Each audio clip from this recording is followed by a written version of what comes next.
Well, hello, everybody, and welcome to the Resilient Living Podcast. My name is Ryan Steva, and tonight I have the privilege and honor of interviewing both Jared Wilson, who is normally a co host with me, and Dylan Nelson as well. So, welcome, gentlemen. Howdy. Hey. All right. I just want to, I'll kind of give the premise. And Jared, do you have something to throw in for a product or anything? Nah, All right. not for today. Cool.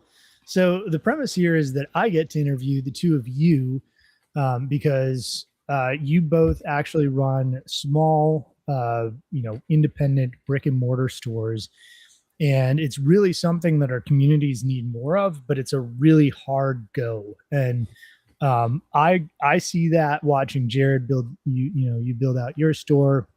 I've talked with Dylan a bit, and I think it's just something that our communities really need but don't have partially because we're not great at supporting them. So that's kind of what I want to do tonight, and just talk to the two of you about what your experience has been. Cool. Sounds good. All right. Dylan, could you start and just tell us a little bit about what your store is, where it is, what kinds of things you carry, just real generally? I'm not good at big generalizations. I'm going to end up in a wormhole somewhere, I'm sure. But let's see, where are we? So we're North Georgia, Homestead Supply. And thankfully, as the name implies, we're in North Georgia. And we are started with the idea, basically, as a business partner of mine, while I was a contractor, and says, you want to start a homestead store? And I'm like, what is a homestead store? And he's like, I don't know, but we'll figure it out. And so that was where it started. So it basically morphed from, here's stuff we wish someone sold in person that I could see before I bought it online, or stuff I wish someone could have told me about. And then it slowly went from that to okay, well, now we get animal feed. Now we got seeds. Now we got gardening stuff. Now we got stem kits made with real bricks from Ukraine. I mean, it spins off. So yeah, I'd call us a punchy general store. That's what I'd call it. I like that. So I'm like, okay, I'll take it. Yeah, that's fine. That's very cool. And, one of the things I noticed when talking to you, or what you kind of said there, just the idea of having things that you want to see in person that otherwise you only get the chance to see online until you buy it. That's actually really cool to be able to walk in. And I think vetting products too for people, right? That's a huge part of, I know what Jared does is he's vetting products before they ever go on his shelf. So weeding through the junk and options to get someone. There's so much junk options. Yep. Amazon has done such a disservice to a lot of industries, but ours especially. Yeah, because you can get just about anything, but most of it is junk, and it's really tough to tell. It looks really pretty, and you think it might work, and it's a reasonable cost, except that you end up having to replace it. That big, yeah, right. That looks great, and then it's just, what?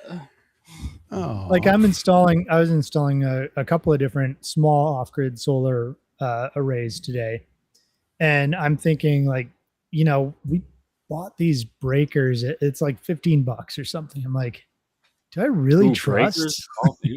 Yeah. There's certain things, but there's a couple of brands that have been, I think, decently vetted by people that I trust. I'm like, okay, these have been tested, but at the same time, if I could get them from a store for even twice as much, I'd be like, yeah, let's do it.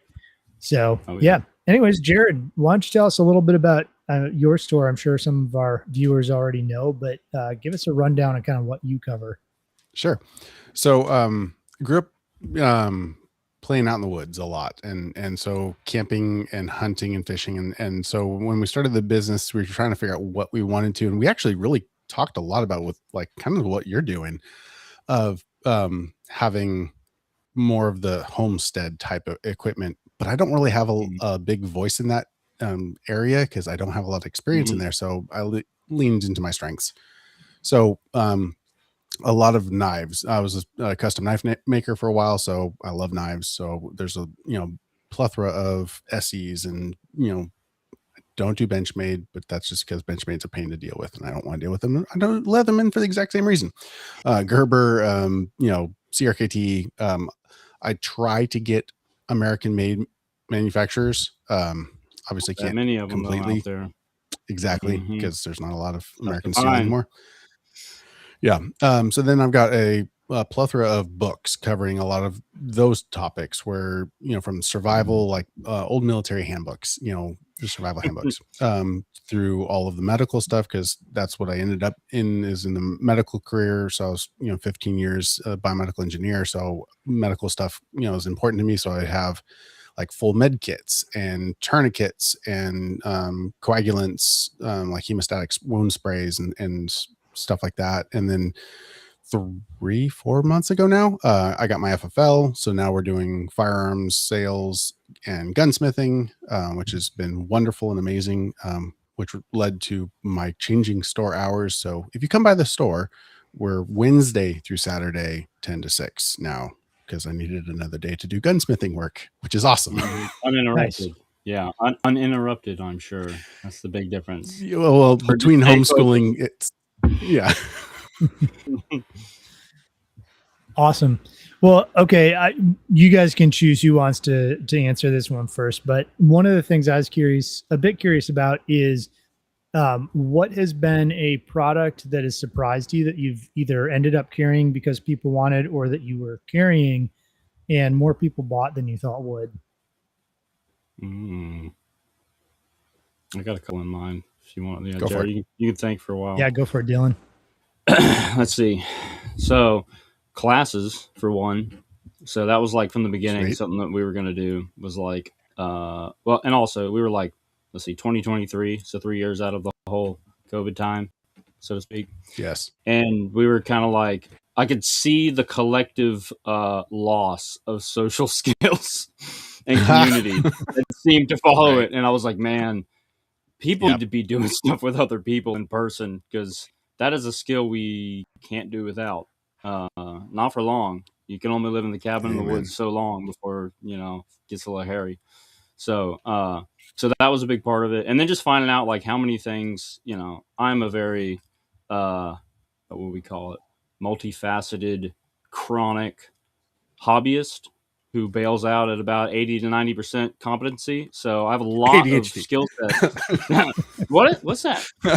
Sorry. And so for me, it's like, what do you mean? Like how to learn something? You just like become obsessed with it and then go to the deepest dark depths of that thing possible, and then come out, have way too high expectations, try to do it, do pretty good, but then still decide it's not good enough and toss it to the side and then go do something else. And so to think of like learning something with other people that I paid money for, it was like, this is such a strange idea. But then you realize like, okay, actually this is a pretty good way, because it kind of saves you like all those failures that make you want to give up if you're not totally honed in and committed. So that was a big one. I mean, like we have a sourdough class that we've done, probably my wife teaches that one. I think we're on like number 14. So we've done it like 13 or 14 times in person in the same place, and we still get new people. And I'm like, that's so wild. Nice. I would never have thought that. So that's a big one for sure. Animal feed, really. I mean, because there's so many options for that. It's like, well, you can get feed everywhere. Like, but of course, when I was going to look for feed, I was always disappointed, because it was like either the organic stuff was clearly a parent company that bought some organic scraps from some other industry and put them together for animal feed. And then usually it was like marketed to like, I remember when I first raised pigs and I wanted to feed them organic feed, I had to buy mini pig feed, organic mini pig feed from Tractor Supply. And it was like a 20-pound bag. And I remember thinking, this is the most absurd thing ever, because I had 4 Ossiball Hereford mixed pigs that were clearly not mini, and they did not eat like they were mini. And yet that was the only option if you wanted like good, clean pig feed. And so I was like, this is insane. So we got set up with a non-GMO feed supplier, Rasaka Sun Feeds, which is local in our state, which is cool. Because the supply chain stuff seemed important at the time too. Like, can I get stuff from somewhere close instead of shipping it across, 4 levels of supplier fragility basically. And Right. and then someone was like, "Hey, are you guys going to get New Country Organics feeds?" And I was like, "I don't know. I've never heard of them, but we'll look into it." And sure enough, we looked into that, and that's probably our number one or number two selling product that we carry. So I was like, Oh, well, wow. yeah. So those are definitely those two things for sure. Classes, and then just feed, because there are tons of options. But like, to be a place where in all the options that are out there, to walk in and know that like the lowest tier feed we sell is usually the higher tier at every other feed store. So it's like, yeah, as we tell people all the time, there's no poison in here. Right. Right. Like that's the baseline. Like, and so nothing that's going to make your life worse. It's a novel If concept. you bought it from here. Yeah. So it is, but it's wild to see how much that trust of knowing like, well, if it's in here, it's probably not bad for me, is like puts people at ease, which is cool. So oh, and the last thing, sorry, it was so I heard you mention it too in one of these recent ones about penny candy. I don't remember who it was. Somebody mentioned penny candy. Maybe it was Ryan. I think that was I think Jared, so. not me. The penny Maybe. candy book? No, you were talking about it about inflation, I'm pretty sure, and the effect that fiat currencies have. And somebody mentioned Okay, I penny remember. candy. Okay. Okay, Yeah. yeah. And of course, unfortunately, I have to charge more than a penny for it. However, having like checkout counter stuff that Mm-hmm. people's kids can ask for, and they can Right. actually look at it and do the usual like, hold on, let's see. Oh, okay, yeah, you can have that, and then seeing their kids like, oh my gosh, is awesome. So Yeah. that's a big thing too. Yeah, so we have like clean organic lollipops, which are like a staple, of course. And then you got clean chocolates, gum. Started carrying gum that's not made of plastic, which is a shocking idea, but Can't find it anywhere. who would have thought, hardly. So Yeah. we got gum. So yeah, just like having options at the checkout counter, it makes those crunchy people feel normal again for a bit. It's like, wow, I can live a little. I can get a pack of gum. It's not going to kill me. So That actually yeah, makes a ton of those are sense. That's free. a really cool idea to have, like, you have your version of an impulse aisle where somebody Basically, can grab the little thing, but it's not just, M&Ms or some crap that God knows what's put in it. It's, it's something that people can actually trust is decent. Yep, totally. That's cool. And then you can get them hooked on like some organic sugar, right? Instead of just, the generic kind out there. It's better that way. Like, hey, I got the good stuff. That's right. Yeah, look, listen. Yeah, I know. I still sugar, all right. It's not good for you, but it's better than Oreo. So We've had this discussion a few times. Toasting on I thought Oreos so. too, bro. Yeah. What was the, no, I don't hate them. What was the other? Yeah, there was Oreos, and then the other punching bag of a snack that I can't remember what it was. Snickers. That was it. Mine's a Snickers. Got it. Yeah, Snickers is the one that every once in a great while I will have a small Snickers. And like, I like this, but it also tastes like chemicals. Yep. Yeah. So, well, it all depends. You gotta give a little exposure therapy, like allergies. You don't want to just like totally. You got to keep a little sensitive, like a little tolerance in there, right? Right. You put a little bit of poison every once in a while. Just make sure you still tolerate it. That's right. Hey, Jared, what do you think? What's been a kind of a shocker as far as stuff that's sold that you didn't necessarily expect to be a bigger seller? So one of the things that it was hilarious. It was a specific book. I have a book on mushrooms. It's the complete guide to mushrooms. I sold probably 30 copies in the first, 3 months I was open. I haven't sold a single one since. You totally saturated the market. Retail life. That's it. Everybody's stocked up now. We're done. Oh, darn it. Oh, well. There's been, so it's gone both directions. Cause like, when we were trying to figure out what we were going to inventory, one of the things that I wear are, I wear proper brand pants because I really like them for, they're cost effective, durable, brand. They're not American made, but nothing is. So went and got a whole bunch of those. I think I've maybe in the last 2 years sold like 4 pairs of pants. I've got an entire shelf full of men's, women's shorts, shirts. Nothing has sold. Like, Interesting. oh, that But sucked. at least you Yeah. get your wardrobe at wholesale I price, get- though. That's I fine. do. It could be worse. You It's might just have that to I use have all of the other suspenders, SKUs for all the other sizes that I can't fit. Oh yeah, that's a bummer. It is. Yeah, I can see that. And Dylan, I'm sure you've run into that too, where you've got inventory that doesn't move that you thought it did. So this is it's the opposite side of that. What have you seen there? Oh, stuff that doesn't move. Yeah, like stuff that sits on the Well, it shelf. turns that you out thought this would be killer. if you have a crunchy general store, the really upper end of sizes don't seem to sell that much. It's almost like inherently you don't end up with a lot of folks at the top end. So that was funny. So That makes I've got sense. a lot of sleep shirts for some peoples if they're looking for a nice nightgown. I got a few of those. Let's see what else. Right now, well, there's a good one. All right, so come Christmas time every year, we basically try to switch over like a gift shop because that's just what you did in the general store, so Yeah. it fits. And so we try to find like unique, high quality, weird, fun stuff that's gifts that people can buy.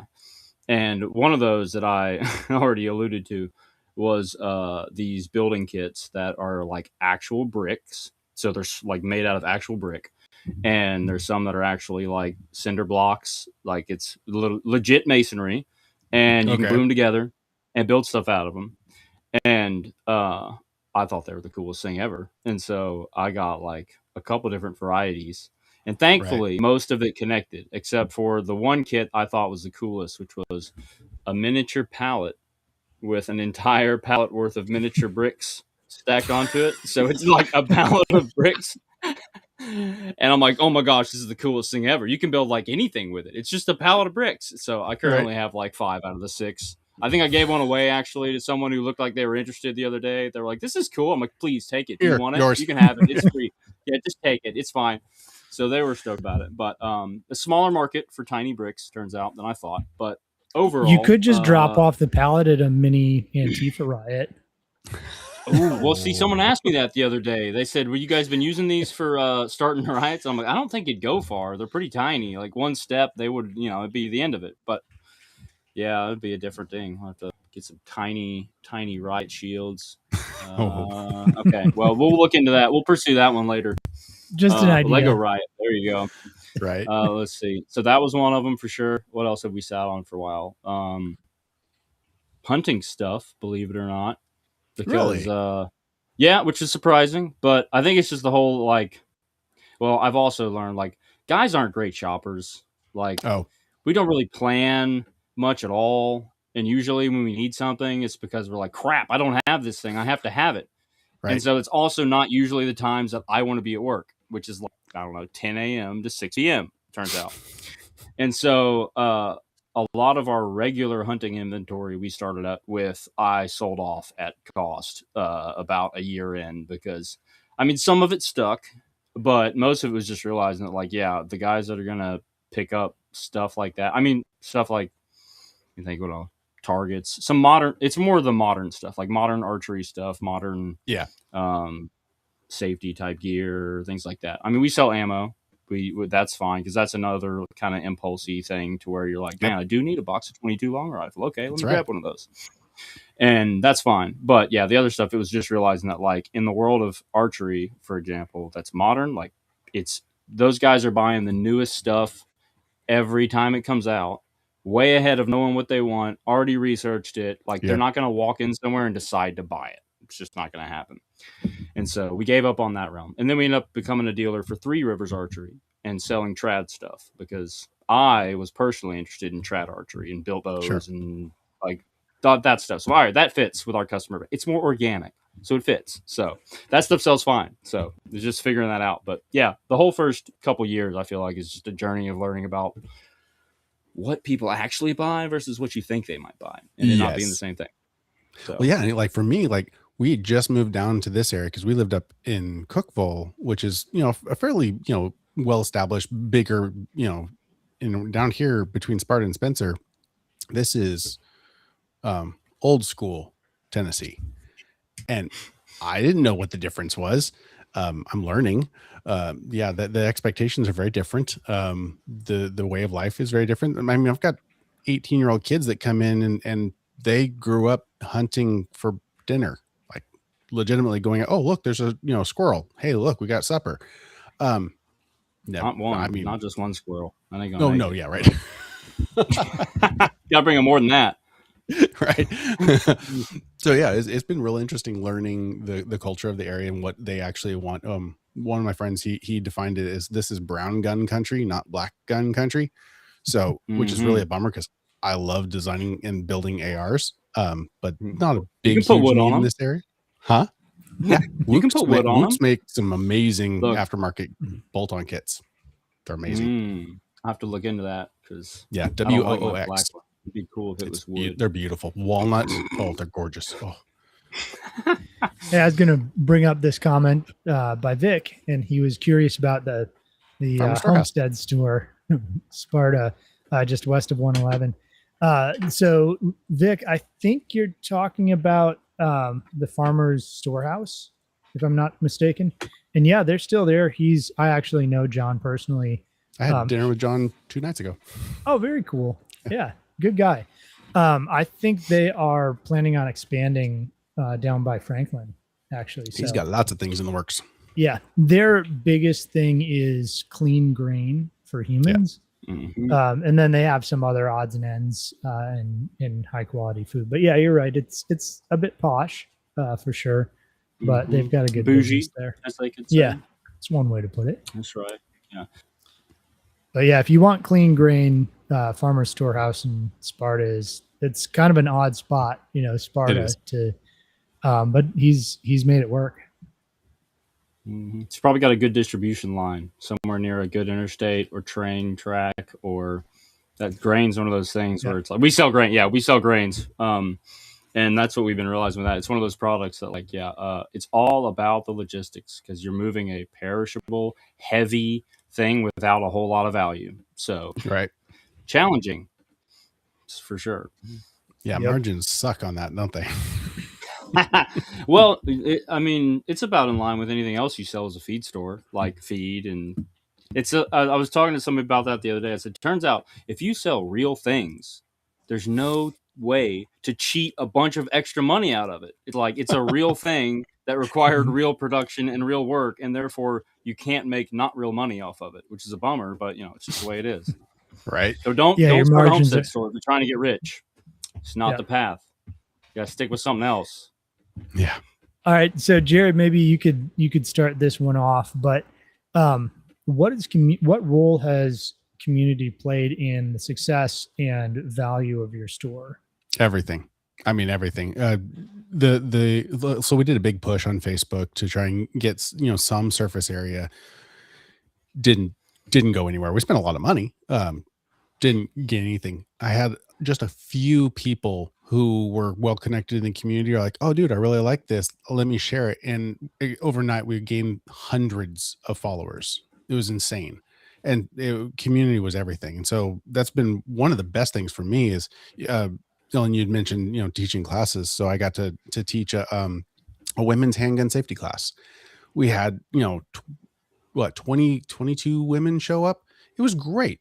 We did a CPR class. I had a friend of mine come down. She's an EMT coach. She came down and taught an actual CPR class. People got registered and certified as, knowing CPR. It was great.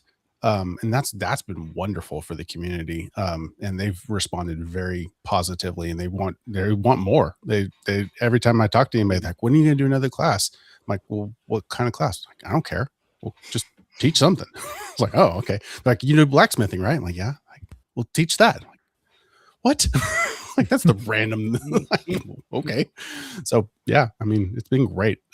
Community's been everything, and we tried to push it in the shop. Like, caveat. I'm an introvert. So when there's more than 2 people in the shop, I get a little antsy, but I take advantage of the opportunity and I introduce them. And that's been wonderful because I've been able to introduce people to each other that maybe, live near each other or have very similar, mindsets, or, well, actually that's if you come in the shop, I can instantly tell whether you get it or not. And if you do get it, then we all have the same mindset, and it's great because we all get along whether we know each other or not. So it's been wonderful. So yes, community, awesome. Can't recommend enough. And if you don't get it, then you got to help them get it, right? Yeah, well, Like you look lost. Would you like me to explain some of this stuff that's really weird?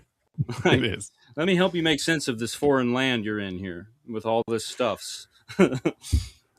Well, so the symbol for our business is like this hillside with these two trees that look like leaves. There's been a lot of confusion as to what exactly it is I sell in the shop with these leaves that are green. No resemblance whatsoever, but bamboo. Is it bamboo? Is that what you're into? Yeah, that's right. It's bamboo. Yeah, bamboo. Yeah, it's resilient fiber. Why not? Makes good blowgun. Good staff.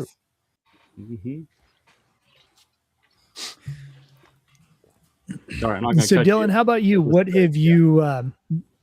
What role has community played in the success and just generally in your store? Well, I mean, it's kind of. I'm pretty sure it's on our sign. Was like it was that central to the idea. Was the idea of like, okay, I mean, so when we first started, like I got sucked into this, as I would describe it, because I was a contractor, and I was working for my now partner and his business partner because they both run a used golf business that also sells new golf called Golf Club Brokers. Sometimes it's incredibly large, but so they were doing it, and I was working on the building that they owned and preparing it basically to rent out parts of it. And the whole time I'm working on it, I'm being interrupted by a helicopter going over me. Interrupted by my now business partner and all of the ideas he was coming up with what we should do for a business in this building. And I'm like, dude, I already have a business and I'm trying to do it. If you would stop interrupting me and let me finish it. And basically he just threw things at me until finally something stuck. And that was the idea of like, yeah, what if we started a homestead store? And I was like, I don't even know what that is. What do you mean? Like, and then, next thing, but so the whole reason I got into it is because like, well, I went to church with him and we knew each other and we were friends and we got connected, and it was like, and I've been relatively well, I mean, thankfully ingrained in some sense of community. I mean, basically for the last 10 years, because that's about the time I moved here and got plugged into the local church we're a part of. And so we got, I had a community through that I've been close with for a long time. But I mean, I know, and I could see that like not everybody had that. And it was obvious though that everybody desired it, or at least most people desired it. And I was like, okay, so how do you like offer community that is genuine and is like authentic, not like, I don't know, built around something so shallow that it's really not going to last? Like, how do you actually get people to make real friends? And of course, my motivation for that is, the love and the grace that I experience in my own personal community. So the ability to like somehow show that to other people by like modeling, or at least creating a space you could do that and let other people experience that and then go from there. And so when it started, of course, I'm like, dude, I don't have any money. I'm like, how are we going to start a retail store? What are you talking about? And then, and he's like, yeah, but like you can do everything. And I'm like, well, yeah, but you can't do anything if you don't have any money. And so it essentially was one of these things where it was like, all right, by the end of our business plan, there's three of us. There's three families now at the end of this business plan that we're all going to go in together and do this. And I'm putting sweat equity in, turned a auto shop garage into a retail shop and feed and seed store. And they forked out cash for inventory, and we all three of us, family wise, and our wives and our children, all spent late nights up there cleaning and prepping stuff. And one night we literally like put a piece of paper all across the wall, and all three of our families just like wrote on sticky notes, what should we sell when we were trying to figure out what is a homestead store. And so that actually, which I actually still have on the wall because there's still stuff on there I haven't figured out how to get even after 3 years, sadly. And then we like broke it down by season. We're like, all right, what should we keep at this time of year, that time of year? And thankfully there was a really good balance, like family wise, because like I'm chaos, but capable. And then my other business partner is like, we call him the cheese man because he's the one who throws cheese at the wall until it sticks and it's good. And then it's like, oh, that's great. And he's stumbled into all kinds of genius through doing that. And he's also very risk tolerant, which I'm not. I'm like, no way, we're not doing that. We need to have calculated, like it's too risky, you know. And and then our other business partner, Heath, he's the one that started Golf Club Brokers, the golf club business, and he was an ex-programmer, and so he's Mr. like thinks about the processes a lot. And his wife is super organized and just bossy enough to like keep me in the beginning focused on what we were doing, as well as like on top of me for getting things done for a while.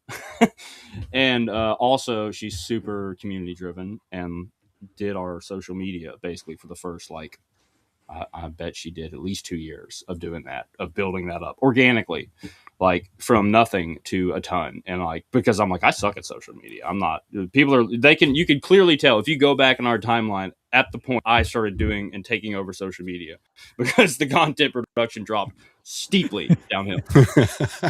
So basically our whole building, our whole business, like from the beginning was a community. It was like a triune 3-family business basically. And since I was the one that had the time, I was the one that is now the face and most of the day-to-day operations stuff. But there's still, it's like every decision usually, if it's big and scary, like I'm reaching out to everybody else. I'm like, what do y'all think about this? Because because there's strength in that. And so that's what we've been doing. So that was at the core of it. And then like from the beginning, we did what we called a homestead meeting, which was like, what if you just had a place for people to come for free and drink coffee or like talk to other people and practice being social beings? And not everyone who comes is always very good at it, which is great because then they can get better at it. Because I mean, we're a homestead store. It's like inherently we're all kind of weird, so it's perfect. So it's a great place to be weird. And I don't think there's a lot of spaces like that. So yeah, Right. That's been a part of it. We got a community meeting, and then just the idea of like, so here's my plug. So when we started doing this, after it was like, what's a homestead store? I read a book called Pills, Petticoats, and Plows, the Southern Country General Store, and essentially it's like a documented kind of historical narrative written about the general stores in the South and country stores basically, and which is a thing that you may have experienced at some point if you spent any time in the South a while ago, or you've gone far enough rural that they still have them, which they do exist. Yeah, where they got someone with biscuits, some ammo, some fishing gear, right? Some plumbing parts in the back, but it's like the true general store, right? And that book really influenced the way I thought about it, though, because it talks a lot about the role that the general store of a community had as like a community hub, basically. Like they had a wood stove, and it wasn't just to heat the place, but it was also because it gave a place for old men to stand around and talk, right, and not buy anything and probably make a mess and leave. And that's fine. Because while they were there, it's like you, as the store owner, literally get to know everything that goes on because you're just basically a fly on the wall all the time in your community. So you get to hear about everything all the time that's going on around you.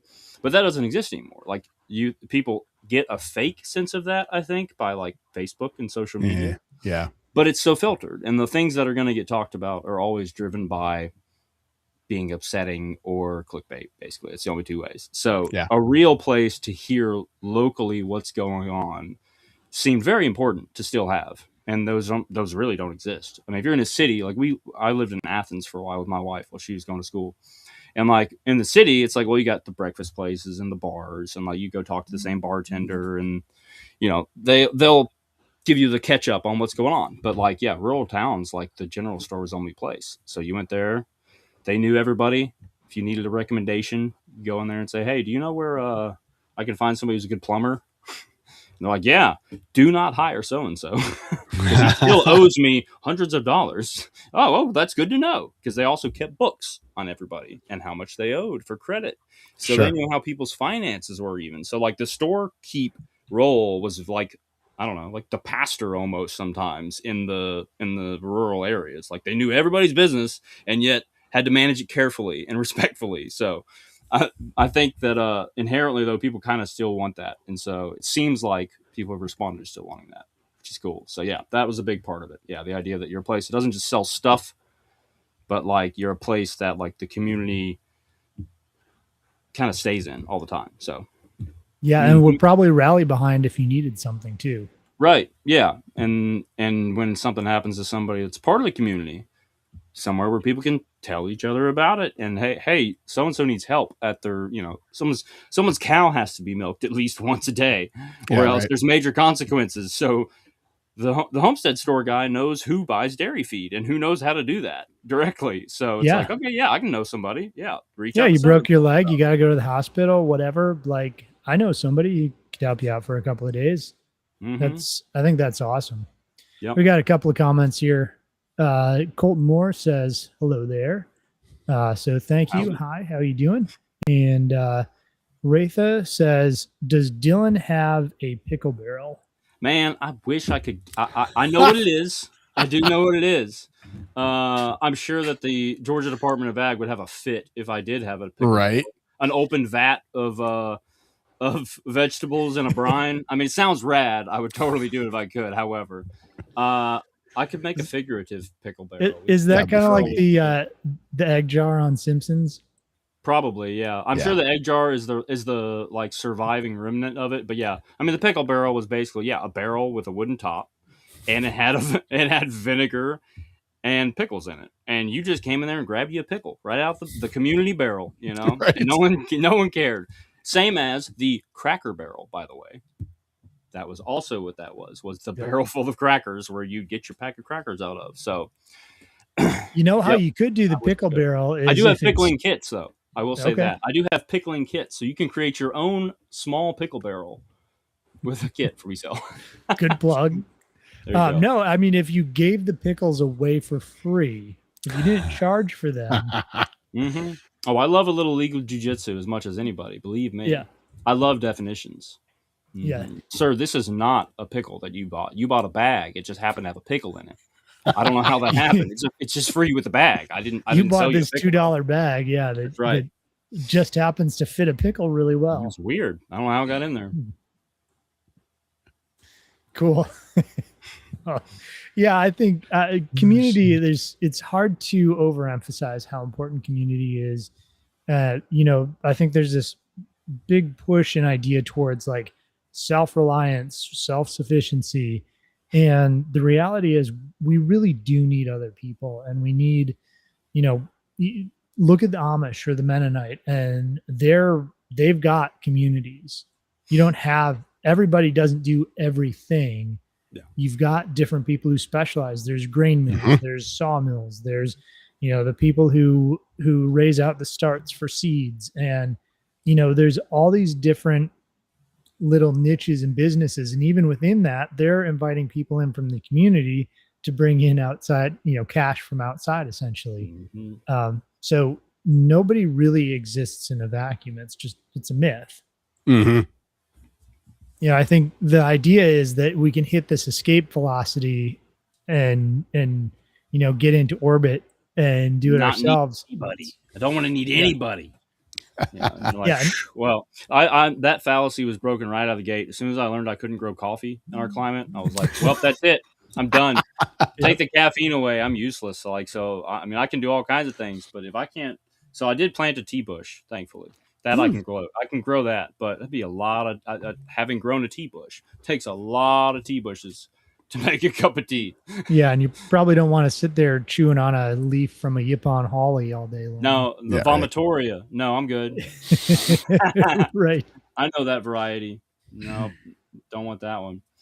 But yeah, that was a thing we encountered a lot, I think, and that's why, because from the get go, we still have a lot of customers, I think, that come from the prepper kind of self-sufficiency world. But I almost didn't put that. I bet you that word is on my website somewhere, probably for SEO purposes. But that word in and of itself, comes with an inherent fallacy of that idea that you can be self-sufficient. And it's you can be you yourself can be sufficient in a lot of areas, but you cannot be entirely sufficient for long on your own, because you cannot meet your own needs for companionship and friendship and relationship at the end of the day. I mean, unless you got multiple personality, I don't know if you can make that work for that, but I don't think most people can do it. Maybe those people are cut out for living in the woods, could be actually. So, but yeah, that was the whole thing. I'm like, you can't do that. Like, I've tried it. If anybody could do all the things at once and do them well, like us ADHDers would be the ones.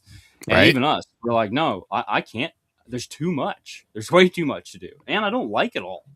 There's a lot of stuff I don't want to do. Like, and then you meet somebody and you're like, you like that? Like, you enjoy doing that? That's incredible. You know what? I'm going to go do something I like, and I'm just going to trade it for you. Exactly. For what you like to do. And then we both get to do what we like. And Win-win. I don't have to do what I don't like. So, yeah. Yeah. And the more, obviously you guys run stores, so money is important. You can't just go based on straight trade, but the more we can do things like trade or barter or, you know, things like that, like the better off our community is going to be too. So, you know, if I can, really. What's that? It's the strength, really. It really is. Because that's the thing. It's like, I started incorporating that as soon as I could, basically. As soon as I figured out how to do it with tax purposes. Yeah, right. I was like, all right, how do I do this without my accountant being angry? And once I figure that out, and I think I'm good. We'll see. Maybe Kim, maybe she'll send me a message after this, but we'll see. But so far, yeah, once I figure that out, I'm like, okay, perfect. Because it's just so much like the idea that, like, yeah, sometimes I'm kind of broke, but I got some stuff. Do you want some stuff? Like, I don't want to have to sell the stuff and deal with the people that want to buy the stuff. Like, can you just take the stuff and I get the other stuff? That would be great. And so I like your stuff. You like my stuff. Yes, that's right. It's important. And that's actually in that book. It talked about that, like how big of a role. Because like the general store guy, the manager of the store would accept people's goods to basically pay back their credit to the store. Like if you owed the general store money, you could literally bring in eggs and he would credit your account for the value of the eggs that he would then sell the eggs. Like that's how they got eggs. If you know, like that was of a lot, like a large percentage of the products that they sold was people who brought them in to trade for credit on their accounts. So yeah, it's a huge part of that, especially for a local economy. That's really cool that you bring up this idea of the history of a general store. I think that makes me think of like, I don't know, just this really interesting old time system that we've missed. And in homesteading, that's something we really need, is some of these things that people used to do. There's a real reason for that. And never really thought there'd be a book written about it, but it kind of makes sense that there is. Yeah. So I don't have a whole lot of other questions to ask you guys, but I bet there's a lot more to talk about. If people in the comments want to throw some questions out there for these guys, if you've got anything that you want to hear about or questions you have for them. Obviously, we've talked a little bit about the differences between your two shops. Dillon, it sounds like you have quite a bit bigger shop than Jared. Jared, why don't you tell people how big your shop is, and then Dillon, all 500 square foot of it. Nice. So, when we bought the place, it was literally just a little pole barn garage that we sheetrocked in and there you go. Put a drop ceiling in, and like, hey, look, cut some windows in there, put a door on there, threw a sign out front, went, we're open. I have no idea what I'm doing. I have never known what I was doing. So I was like, yeah, works. I think that's a key part of running a retail shop, is being willing to continue doing something you don't know anything about. Oh, okay. I'm well equipped. I think it's got to be. Yeah. Yeah. Thankfully, your customers usually will educate you along the way. When you do it wrong, they'll let you know, usually this is not at all what I wanted. Why did you get a pallet of tiny bricks? That's not at all what I was looking for. You're like, oh, they have all informed me what it is I need to do to be successful. The irony is, and I'm sure that you've encountered the same, is all of them have very different perspectives as to what I need to do to be successful. That's right. You got to keep a tally mark, you know, you got to put Joe's name up there and be like, all right, who agrees with Joe? All right. Yeah. That was actually, when we started the store, we did a poll. Yeah. We did a Facebook poll. Did you really? Yeah. Because again, we were starting from scratch. I'm like, I don't know. Yeah. Like, well, let's just ask people, like, what do you wish that somebody sold? And that's how we found out about New Country Organic. Somebody mentioned in the poll. A lot of done a few of the years. Before the algorithm has like gotten to where now it refers to your stuff unless you pay money. But it used Oh, to, or you could do that and get all kinds of suggestions.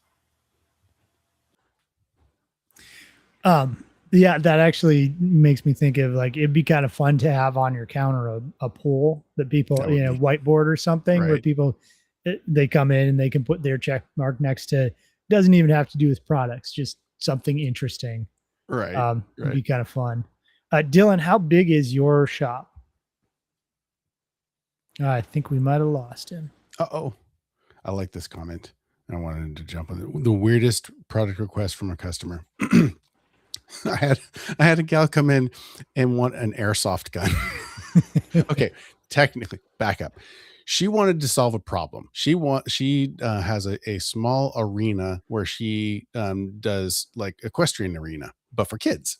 Mhm. And so she wanted to do all of the things. And one of the things is where they go around the arena and they shoot the balloons with, 45 or whatever.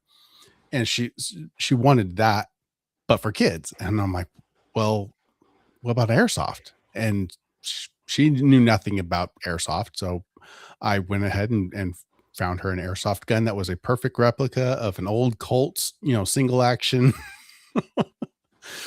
and got her an airsoft gun because why not? Because I do weird research like that because it's fun. Oh, you want to throw any more at us while we wait for Dylan to come back to reanimate here? Yeah, right. Like I think one of the things that I enjoy the most is doing the research. Because people come in with questions and thoughts and ideas, and being able to bring that to life and create something from nothing is has been really fun for me. I think in the last 3 months, the number of custom orders, so like things not off the shelf, is probably about 70% of my sales in the last 3 months have been non-stocked items. It's really shifted really hard. And some of that's because of the firearms, but just in general, it's just a lot of very particular questions wanting very particular solutions. And like, yeah, sure, I can figure that out. Why not? A backup camera, a wireless backup camera for a car. Yeah, sure, I can figure that out. Just randomness. I Well, was and really it seems wanting, like sourcing is, that's one of your specialties, sourcing and research. And so yeah, it makes sense. it is because like, I wanted to pick Dylan's brain on this one because, so like, say you go on Amazon and you have multi tiers of quality of item.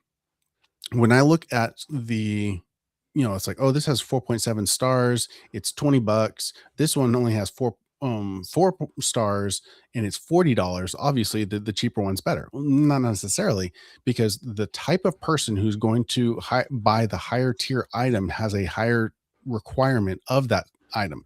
So their analysis and their descriptions of problems is going to be very unique. So I treat them as tiers, and I address them as such, and I deal with them like, okay, for my low tier item, this is the best of the low tier items, but this item, yes, it is double the money. It is significantly better. There's, fewer issues, whatever. So doing those types of evaluations, like I'll build spreadsheets to evaluate my generator. When I was doing research to buy a generator, I wanted to know what fuels it could run, what the fuel per hour rating is, what the wattage output was, what the cost was, I had all these things. And I created this matrix where it would actually create a numeric value of each item. And so I could evaluate them directly, because it's hard to correlate. Oh, this is a 4,600 watt and it costs $600. Well, this is a 7,000 watt, but it costs, $800. Like, how does that actually like meter Right. out? And so I created these spreadsheets because how else are you gonna do it? That sounds kind of like a meta-analysis, but for generators. Yeah, basically. Oh, we got a new question here. And I think this is for ordering products. It's, do you make customers pay up front or once the product comes in? So it depends. With firearms, I have been, just because there's such a huge capital outlay for that. For smaller items, especially if I know the customer, and this kind of goes back to the whole general store thing, is when I know you, it's like, dude, I know where you live. Like, I know you're not going to stiff me, pay when you come to pick it up. I don't really care. For some of the higher ticket items, sometimes I'll do like, hey, throw 50% down, and we'll be hey, there he is. Hey, He's back. he's back. We're back. So yeah, I'll say, Thanks, throw Earl. 50% down, and we'll roll from there. When you come in to pick it up, I'll collect the rest then. All right, Jared, here's the question you missed while you were in Frozen animation. Weirdest product request from a customer. What do you got, man? Ooh. All right, let me think carefully. That you my can talk about gun? online. Yeah, I can talk about any of them. Well, actually, hold on. Let's see. Oh, Can you see who's in the chat? I'm just kidding. Any government agencies? No. as long as the ATF's not there, I'm good. Oh, they're there. They're always Oh, there, Jared. Don't you worry. I know. Let's see. Weirdest product requests. Let's start with one I got today, which would be just obscure herbs, really. So, like, we are a dealer Okay. for Frontier Co-op. Not that type of herbs. But those people know. They're like, oh, they're not going to ask me. But no, it's more like what was the name of the one today that I got? Well, one was Jamaican sarsaparilla, which apparently is really suffering because Jamaica got whacked by some bad weather not long ago. Yeah. I don't know. When was that? I don't know. But I haven't looked into it. All I know is it's affected the supply chain for Jamaican sarsaparilla, which is a key ingredient in root beers, as well as lots of herbal supplements for menopause, I believe.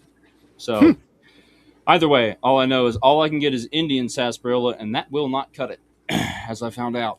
So that's one of them. And I get many things that are asked for by common names that I'm like, give me one sec. Will you spell that? And I'll write it down. And then I'm like, Google, Yes. What is this called? And then I'm like, oh, okay, now I got it. So a lot of that, a lot of weird because it's new and I had no idea, which my ADHD brain just loves because I get a new wormhole to chase every day. So that's no problem. Let's see. Black powder for somebody's mini cannon. That was cool. My Which insurance I do was have. adamant. No powders. Yeah, I don't have any. All right. I never got it. I never ordered it for them. So Ray T-Tone, if you see this, I never ordered your black powder. But don't come and get it sometime. So that wasn't was one. for the 4th of July. Yeah, right. No, nothing like that. No, like black powder, like the pepper. Medium grind black pepper. Right. Yes. We do have a lot of that. It's good. What else was a weird one? I had a felon ask me if I sold guns. That was a fun one. To which I then replied, man, right, yeah, right. It's like, my place must have looked like the place. We were a safe place, at least to ask, apparently. Right. To which I promptly replied, no, but I got some knives if you're interested, because I'm pretty sure that's all you can legally possess. So, and he did buy a knife, I think, so that's fine. So, but it was a small one. It's a small one, guys. It's all fine. It was a non-violent you can get an felony. air gun. So, get a crossbow. You can have a muzzle loader. Muzzle loader, technically. Yeah, which we can get.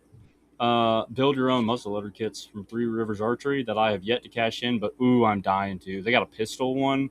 It looks like so much fun. Still waiting on the blunderbuss. Nobody has the blunderbuss yet. That's the one I really want to see. Yeah. You know what that is, right? Heck yeah. Like the pirates would just throw random crap down the barrel. It's just got this big bugle shape in the end. Yes. Yeah, a handful of gravel, throw it in, ready to go. So, what else? As long as your target is slightly up from wherever you're standing. Yep. Well, you can put you can take your sock or something and use it as a wad, I'm sure. Make it work. What else? Obscure. I mean, yeah, those probably are those are towards the upper ends of the lists, which I love because, like, honestly, one of my favorite things is to get asked for something that I don't know what it is because I'm like, Yeah, ooh, right. tell me more. What are you going to use it for? What is this? Now, I've also found out many times that when people will ask me for something, and then the very important question, which is, what do you or do you mind if I ask what you're Right. using it for? Yes. Very often I find out, no, that's absolutely not what you want. Like that is the opposite of what you actually need for that purpose. Let me Yep. explain why. This is actually what works way better for that. Here, try Yep. this instead. And usually people are like, oh, great. And that like circles back to that idea we talked about.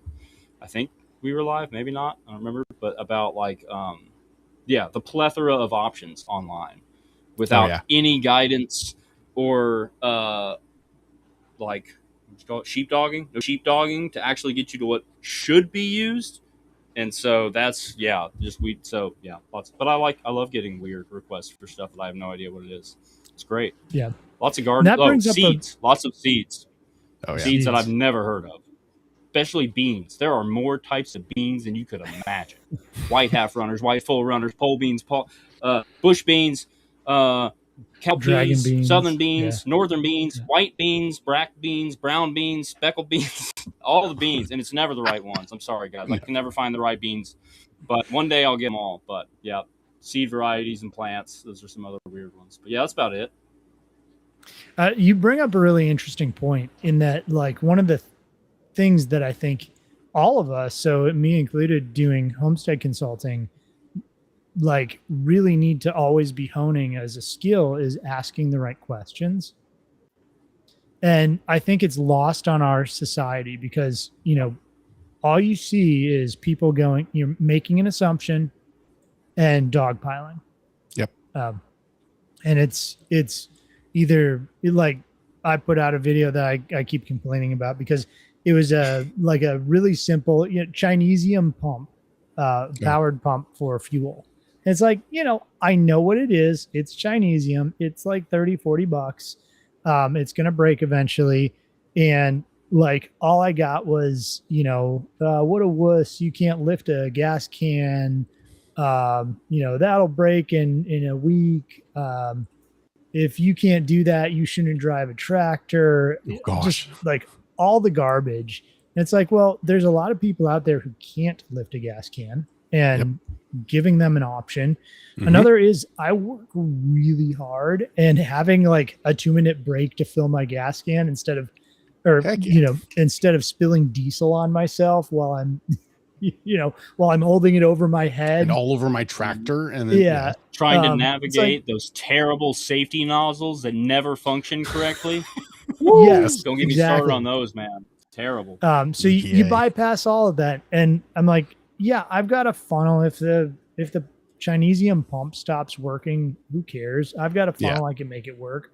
But I don't need to work harder. I can work smarter for a little bit and not lose muscle mass or whatever, Anyways, the point being, that rant was about the fact that we kind of dogpile on these ideas, and we may have no idea what that person actually wants or needs. And for all of us, the ability to ask good questions of, okay, that's a cool thing. I'll look it up for you, but we've had a lot of success with this, and we've seen a lot of these come back, or, most people are replacing this thing with this thing because it saves them, a ton on labor and time and whatever else. Like, having that knowledge and that experience and the talking to different people who do different things and being able to kind of amalgamate that to help our clients is huge.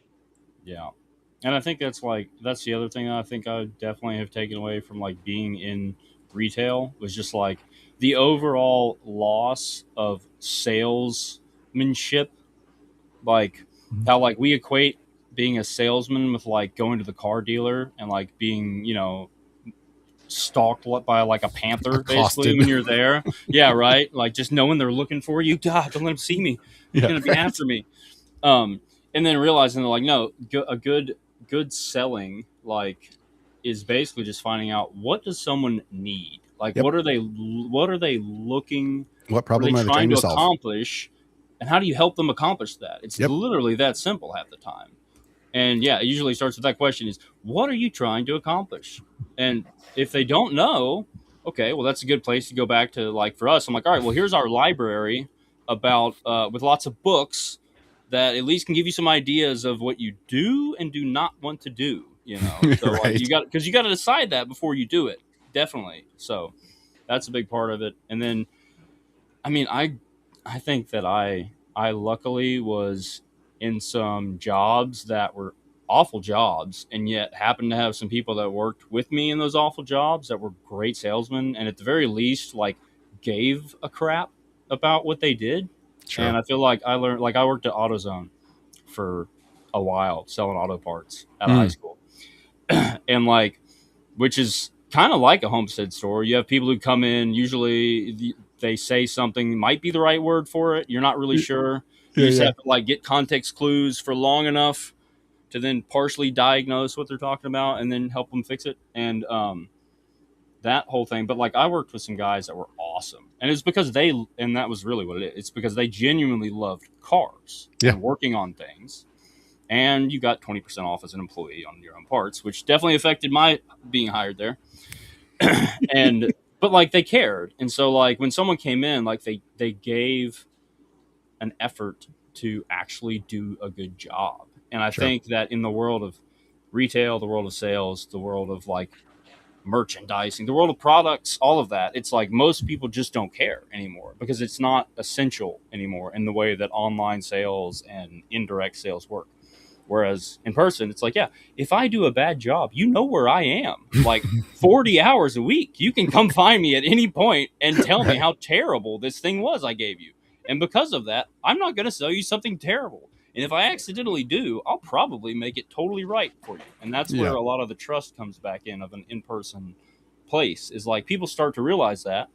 And once they do, like, obviously that becomes people's favorite place to do or buy things that they're not sure about, because Yeah. you know it comes with that assurance that, like, at least if it's terrible, I can come back and complain and he'll help me fix it. So that works, but that's not common all the time anymore. So We had a comment, are returns ever a problem? So yeah, I mean, that's, and I similarly, like, I have very few times had to return anything. The couple pairs of pants that I did sell, I had, I did exchanges on them because they were the wrong size. Okay, fair enough. That's no, fine. well, there you go. Yeah. You mean Don't you you have a don't have dressing room for a room? changing room in your I don't. 500 square Well, foot I that's, don't shop? even that's have a Jared.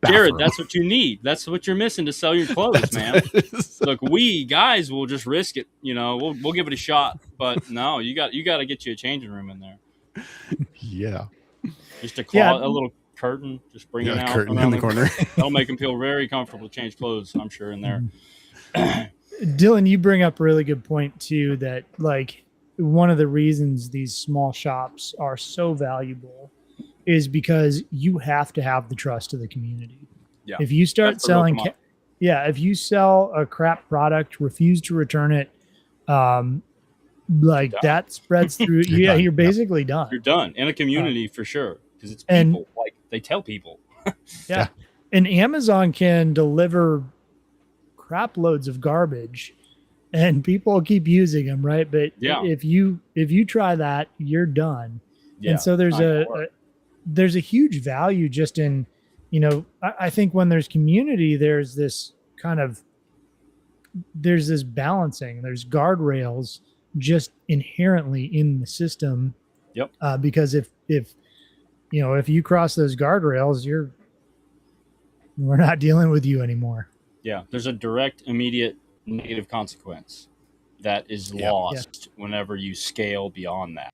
And especially when you're selling real things to somebody, it's like, I don't have a lot of money. Like when I buy something, if I've looked into it and it's a lot of money and it's good, like, I'm pleased with it. Like, okay, good, because I decided to do it. But like, if I buy something and it sucks and it was expensive, I'm the worst possible person that will have to experience it, because I will find all kinds of petty ways to manage it. But like, so that whole idea of like, yeah, you can't do that. And I think for me, like, So here's one of the things I was trying to keep up with some quotes because I'm a binge reader, which means I'll spend about 3 to 6 months reading like a lot of books, and usually far late into the night when I should have been in bed. Hence why my store opens at 10, because otherwise it'd be bad. But and there was a few books. I picked out three that really stood out to me that had like quotes that like absolutely influenced the way that I have structured a lot of this stuff. And so I don't know. One of them, obviously, we talked about at the beginning, the pills, petticoats, and plows one, and then obviously some Wendell stuff, because it can't be a homesteady, resilient podcast without something by Wendell being mentioned. But that's a lot about community, about the idea that a real local economy is built around neighborhoods and subsistence, neighbors providing for each other, and community protecting its ability to meet its own needs. But as far as the quality thing goes, have either of y'all ever read Zen and the Art of Motorcycle Maintenance? Man, it is. I've heard of it. Okay. Well, basically, it's a book that talks a lot about the idea of quality, and technically, it studies the metaphysics of quality, which is it's out there. It's a weird Sure. one. I'm not going to say that anybody should read it unless you're into like really disconnected, strange kind of philosophy books, and it's honestly built around a lot of kind of like Eastern kind of religion stuff. It's out there.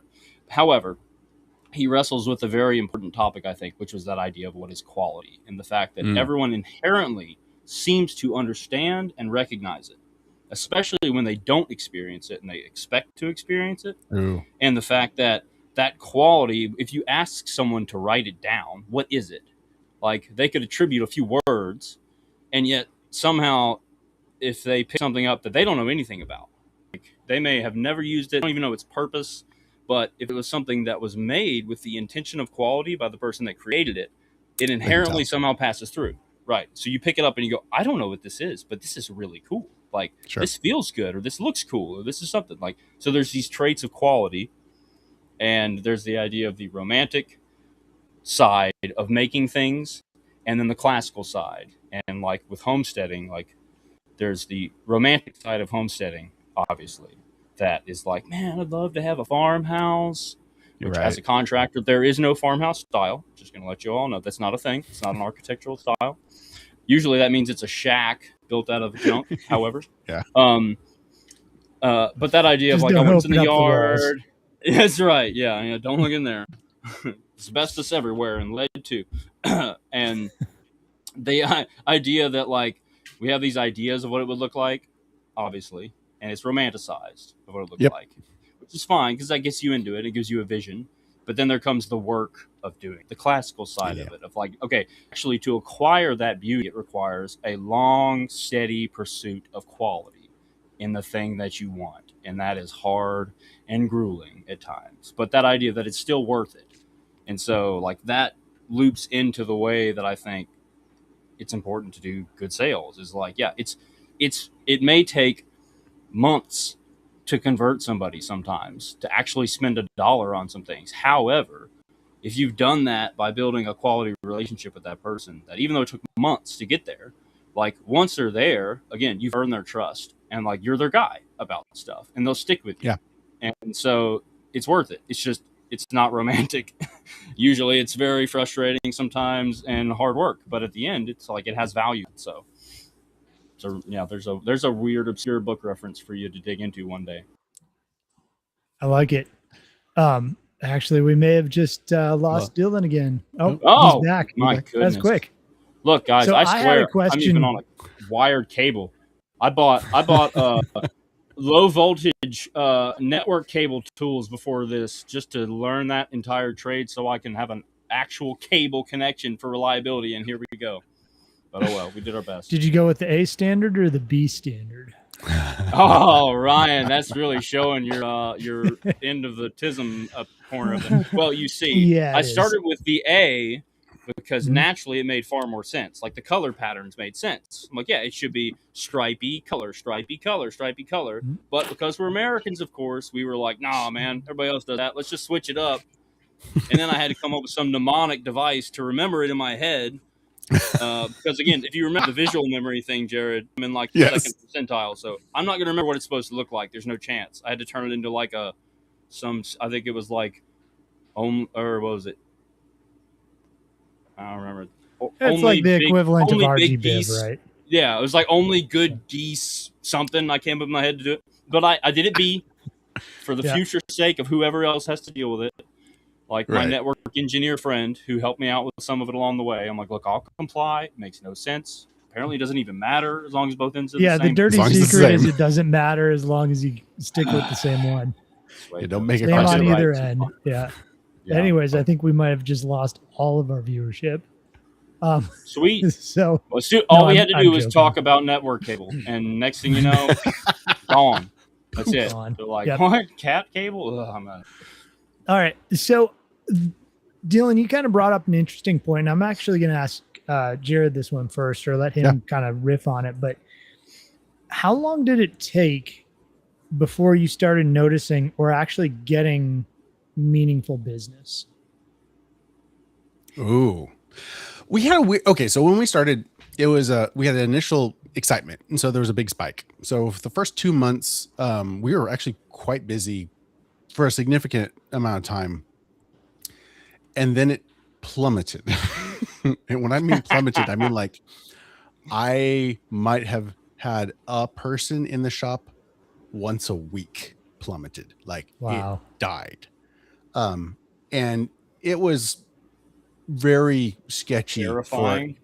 Yes. I'm okay. So like I said, my background's biomedical engineering. I'm not retail. I am not like, this is not my forte. I dumped my retirement and built this sucker. Like I'm sitting in this shop surrounded by my retirement and going, okay, okay, God, I know you said that you had a plan for me, but come on. like, did I mishear this? Oh no. Exactly. Oh no. I screwed up. So yeah, seriously. And we had little blips, little waves. It took a while. It took a while before we started actually getting some of a consistent, and it really came down to community. It came down to I made some really good connections with some really great people who are like, I am their guy. They just come, hey Jared, can you whatever? Yeah, I can. Awesome. What about for you, Dillon? How did that kind of, what was the trajectory? Well, it depends on how you define meaningful business. I'm pretty sure we're still heavily in the pursuit vague on purpose. That's right. Yeah, we're still very much pursuing that. Some months you're still like, okay, how much is in cash on hand? What's left in Shopify? Okay, we're gonna make it. Woo, good.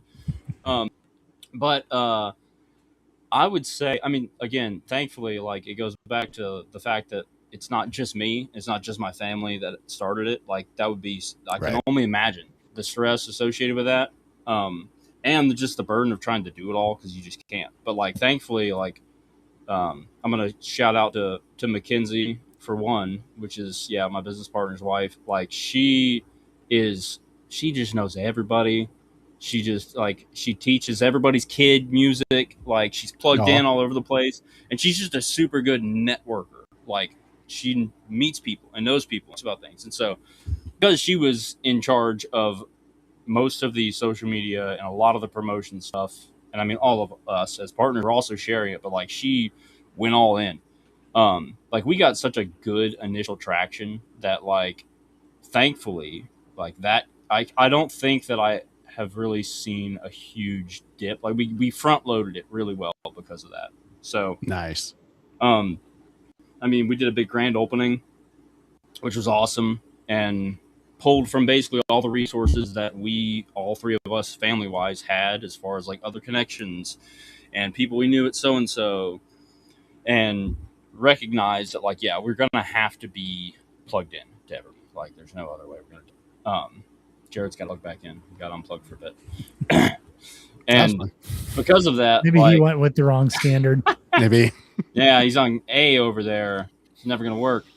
So like we got a good start, and it's such a big deal with a small place because it really is. At the end of the day, it's like if you want to survive as a small place, you have to be plugged in, and you also have to be like authentic, and you have to be not stuck in your niche. Like that's I think what I learned a lot. Again, a little bit more credit out to Mackenzie was that idea that like she bought all kinds of bougie stuff. I had no idea what it was. I'm like, what is that? What do you use this for? I'm like, that's what I use like a plastic bag for. Why do I need a beeswax wrap? Like, what do you mean? But like, but then that stuff, like, clearly, I'm not. That's where you hear things say all the time. Sometimes you're your customer, like, but often a lot of the time not your customer. And so to Right. think like you when you're in their shoes is not going to work. And also to assume that they're all like you isn't going to work. Like, you have to recognize the diversity and how different everybody is, really, in a community, a good community at least. Yeah. Like, otherwise, I think they call it a cult if like you all think the same and like, do the same thing. So, but like, she was, she brought in all kinds of stuff. I didn't know what it was, but like, but that stuff connects with like people I could call homestead curious, where they're like, Nice. I live in a place with a homeowners association. I am not even allowed to have animals. Like, I can't do any of this, but I really want to. And so when Right. they go somewhere and they're like, well, actually, I can do this. Like, I can bake some bread. Like, there's no Can rules raise some against that in quail. the homeowners association, right? Yeah, some pet birds, as I tell them. Look, this is an Yes. emotional support bird. It's a pet. I don't know what the eggs fall out. I just collect them. I was supposed to do. So Muscovies. that's right. Yeah. And then, like, well, you can start a little garden in like a little container. And so the ability to like not get so stuck in your niche and have people that they themselves, as she used to, I'll get her quote wrong, but it was something like, I don't do anything with fur, feathers, or I don't know, something else. I just remember like, really? How does that work? But like the reality of like the strength though that comes from that, from being diverse and like not just being, obsessed with the thing you're obsessed with, not just putting all your Sure. stock in pallets of tiny bricks. Like, you gotta branch out. So from the Right. beginning, thankfully, that was pretty well established. And my other business partners, my other business partner Davis and his wife Bess, like, they're a lot more like us, meaning like cheap and we'll make anything we want. But very relational and plugged in to where like, and they actually live on the other side basically of our county. And so they knew all kinds of people out there that really would have never just driven by us, but yet they also like sell plants in front of their house. And like, so people knew them, they knew the community, they knew people. And so when they started talking about it, people find out about it. And so, yeah, I think the word of mouth aspect of what it takes to get people really interested in something, or at least like to care enough to go to a little extra effort basically to support Yep. you, is like they have to care about you basically, because they're gonna have to choose to be slightly inconvenienced usually to do it. Like this person. I bet you know who that is, Jared. That's Caleb. I love you, bud. So, Yeah. a couple of questions and comments. I think this one's basically asking about, is there a first aid kit, medical place to learn about medical, I think, in the area? Jared, I think that's directed towards you. Quite possibly. So I have taught the class, and I have resources for the doing first aid classes. I was actually just working on doing one because we're looking at starting up a Saturday homeschool group, and that's one of the things that we're looking into is having a first aid training day. So give me a month and I should have something scheduled. Pokemon cards and skateboards. Wow. All right. Yeah, that's mine. I recognize that one. That's directed at me without a doubt. All right, look, when you're ADHD, all right, and you have your own store, all right, there's this concept in retail called novelty and surprise. All right. And Yep. so in the land of novelty and surprise, you find something you expect to be there, and then you put it there, and you see what people do. And even if people don't like it half the time, they're just like, huh, that's interesting. And as humans, we love novelty and surprise. It's why TikTok and Instagram is a hit, right? Because you can Sure. just, ooh, surprise, surprise, surprise, surprise, surprise. Horrors beyond comprehension, surprise. And so people, like, that same thing is programmed into us. And so, yes, we may sell actual, like, skate shop grade skateboards, because I'm a rural store in a rural town, and I just happen to be over. I like to skateboard still. So I'm like, where are kids going to get exposed to this thing? They got to see it. So that's there. And my business partner may or may not be like probably making more money off his Pokemon card sales than his share in the business. So he may or may not sell some Pokemon cards out of the shop every once in a while. But like, and I don't know anything. Kids ask me all the time, what are these? I'm like, dude, I don't know, man. They're a thing in a pack. You open them up. There's cool pictures in them. Some of them are Japanese. I can't even read that. I don't know what this is talking about. But I see a bunch of kids who are used to going in a big box store and never seeing them because they're sold out. Someone clears them out. Someone scalps them out of there. And then they go in a Homestead store with their mom, even though they didn't want to go in there because there's nothing cool in there. They don't want to go in a feed store. And they go in there like, oh my God, Pokemon cards. And they're all excited because they're actually there. So, yeah, I think that novelty of weird stuff is fun. Like, you want to be surprised. And I think that's what you've lost with online shopping because you're not going to be surprised. Sure. You're like, I want this thing. And they're like, all right, here's 5,000 things of like that you wanted to shop for. Which one would you like to buy? And you're like, I don't know. Never mind. I'm just not going to buy it and out. So there's no opportunity to do that. So what would you say the liability risk is of having skateboards in a feed store? Well, does as it long increase as you're your a insurance at all? store owner. Wait, you guys got insurance? If I was a good responsible, like, well, how about this? Let's just say I remember going to Walmart and wishing I had a skateboard and taking it off the shelf and riding it up and down the aisle and getting yelled at, of course, and getting in trouble and being like, great. It was kind of fun though, because I got in trouble. But I just remember thinking how terrible it is. Like, dude, if I liked the skateboard and I enjoyed it, like, I would probably beg my parents for it until they relented and bought it for me. And yet, instead, you yelled at me. You told me I can't do that. And now I'm going to leave. Like, I don't want to be here. So I may or may not have allowed multiple kids ride on it in this shop. As long as you've got a little sticker that somewhere says "Don't ride skateboards," I'm pretty sure. Like, didn't you read the sign? Yeah, what? You didn't read the sign? No, I'm just like, no, I didn't tell you could write down. What are you talking about? You must have hit your head. Right. You got amnesia. What are you talking about? I make them stay by the counter where they can hold on. You know, it doesn't shoot out from under them. But and then I'll grab it and I'll do a kickflip for them because, of course, they're like kickflip, and so you can do one. They're like, oh my gosh, the old guy can do a kickflip. So that's good. But there's a lot of liability. That's a big hurdle, honestly, I feel like in the beginning, is that feeling of like, oh my gosh, what if someone sues me? Because I think that is something to consider, of course, obviously. We do have insurance. It's not very good, though, so don't sue us. You're not going to get a whole lot out of it. It's just enough. Don't get the wrong impression. It's just enough. But the idea, again, of like, okay, well, when the people that come in the store know and trust you, like, they're going to have really had something terrible happen to really ever want to pursue something legally. Like, you have to have done something really wrong, like intentionally, usually, because most people are not like that, I think, when they're dealing with another person. When you're dealing with a corporation, however, yeah, I mean, they're like me sometimes. Like I said, I'm petty. I'm like, dude, if I bought that thing off Amazon and it's broken, I'm going to chase that return down forever. And I'm going to get it, you know, and because it's like, because you know that they've been ripping you off and taking advantage of you forever. So you just don't feel like you have any desire to take care of it. So I like this question because I think it has a little bit of a further or a deeper potential answer about testing things in general that you guys carry.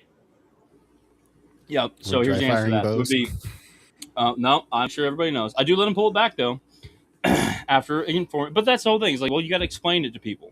Like, people don't know that. So, yes, I actually have a bow there that I built by hand that is not new and also is not for sale because it technically was given to a close friend who then gave it to my business partner who now had it, but he just left it sitting in the corner, so I took it back. So now it's in the store, and somebody can shoot it if they want. For that reason, because it's like there's so many people that have never seen. They're like, what's a self bow? Like, so it's just one piece of wood. You're like, yeah, it's just literally a piece of wood. It's like it's just a tree that's been shaped just right with a string on it, and that's it. And so there's people. I mean, you got to get exposure. I think that whole exposure thing is huge. So like, yeah, you got to touch it and try it and shoot it. And so luckily, we buy feed in big bulk sacks every once in a while. Yes, stuff those with all the other feed bags and plastic wrap off the pallets, and then you get a big old target. So there you go. You got a target. And then I started building arrows for people, and you have to test those to get the spine right. And I'm like, there's really no. I'm sure there's a better way, but I'm a hillbilly, so my way is like, I don't shoot it. How does it shoot? Is the knock to the side? Okay, well then you got to get a softer spine. Is the knock to the back? You got to get a stiffer spine. Is the thing up, knock down, like trial and error. And so yeah, I allow people to do that up there. So if I'm not busy, if I'm very busy, it's going to stress me out. So you got to be careful. But I'll probably still do it because I can't resist. But either way, choose wisely. Jared, I bet you get people wanting to get hands-on with certain things as well. Oh yeah, well that's one of the best responses is people come in and you're like, oh, I've been looking at that knife online, but it's totally different when I actually get my hands on it. I'm like, yeah, that's why I have like my countertop is filled with knives just so that people can play with them, because I want you to get your hands on it. Because and like people come in like, oh, I'm gonna buy a knife for my nephew for his birthday. I'm like, get him a gift card. He can come in and buy the knife. Right. It's a personal thing. Like you can't like it, yeah. So no, a lot of people they want to feel it, they want to see it, they want to actually experience what it's like. I'll pull my guns down off the wall. I'm like, hey, look, this is the AR I built. You know, this is why I set it up this way. You might want to consider this. Here's my pistols. Here, I'll walk you through how, you know, to get a proper grip. This is why we sight this way. This is why we stand this way. This is why we, you know, and walk them through the whole process. Mm-hmm. Yeah, I think there's really no substitute for holding the thing. And Dillon, to your joke earlier about, you know, your wish sized, you know, something that's supposed to be full sized and it's like a quarter of the size or whatever. Yeah, you really don't know what you're buying. And so many of the products on any online retailer, they're using AI to make a picture and they're like, hey, you know, hey, ChatGPT, and insert this, you know, photo with this person or this product with this person. And you're like, either that person has gorilla hands or yes. Yeah, or things vice like upside versa. down being used totally up wrong, you know, and you're like, what? That's not even what that's for. But you wouldn't know that if you were buying it, you didn't know. So you're just like, oh, okay, well, that's a great start. Yeah. Or it's missing some major component to it. You're like, Right. What is that thing? So you have no real appropriate reference for size or weight or anything else. And yeah, there's kind of a joke for a long time, and I'm sure it's there still, but that Best Buy is the place where people go to try out the things they're going to order on Amazon. Yes. Is Best Buy still around? Do they still exist? They exist, I think kind so. of. Kind of. I think they probably just sell you like, I don't know, warranties Protection or plans? something that you don't need. What's that? Yes. A protection plan. That's Right. Yeah, exactly. Yep. Mhm. But and then screw your computer up by having Geek Squad work on it. Yeah, don't let them touch it. No. Anyways, yeah, I think there's just so much to getting your hands on the product and seeing it and having somebody else kind of reviewed it and vetted it before you have to go through and sort through the 10,000 products that you can buy. Yeah, I've bought a lot of stuff that like I've realized that like because it's great for an ADHD guy because like literally you buy something shiny, the first thing you get to do if you want to do a good job selling it is open it up and try it out.